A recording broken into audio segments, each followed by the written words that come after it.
काम कर, तेरे दादाजी के हाथ से एक गाय दान करवा दे, जा उनकी मुक्ति हो जाएगी।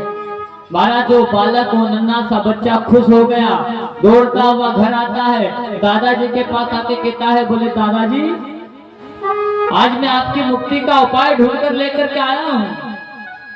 महाराज उस डोकरे ने कहा, वो दादाजी ने कहा, बोले बेटा क्या मुक्ति का उपाय है?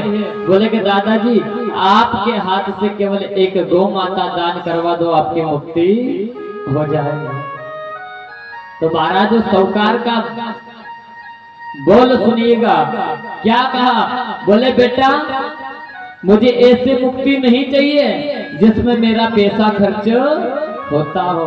महाराज मरने की कगार पर हैं, एक पैर कब्र में है, फिर भी कह रहा है कि मुझे ऐसी मुक्ति नहीं चाहिए जिससे मेरा पैसा खर्च होता हो। अगर कोई ऐसा उपाय हो कि जो फ्री में मेरी मुक्ति करा दे, ऐसा उपाय ढूंढकर लेकर आ। वो बालक वापस महात्मा के पास गया, रोने लगा, बोले महात्मा मेरे दादाजी ऐसी मुक्ति नहीं चाहिए, मेरे दादाजी को तो ऐसी मुक्ति चाहिए जहां पर उनके 1 रुपए का भी खर्च ना हो।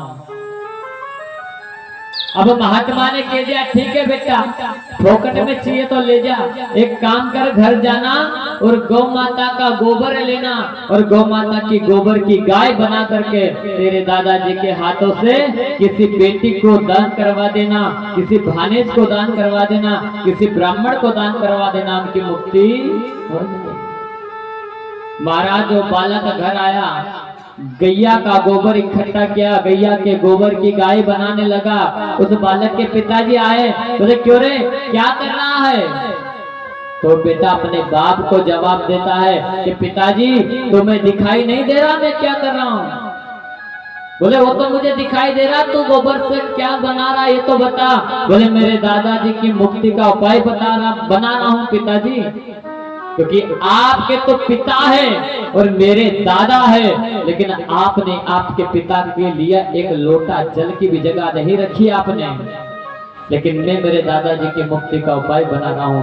महाराज उस बालक ने गैया गोबर की गाय बनाई, उसके दादाजी के हाथों से ब्राह्मण को दान करवाई, और जैसे ही ब्राह्मण को दान करवाई वो दादाजी का गोविंदाय नमो नमः हो गया, मर गए साहब, मुक्ति हो गई। अब मां पृथ्वी लोक से तो मुक्ति हो गई, भगवान के यहाँ जाकर के वेतरने के किनारे जाकर के खड़े हो गए।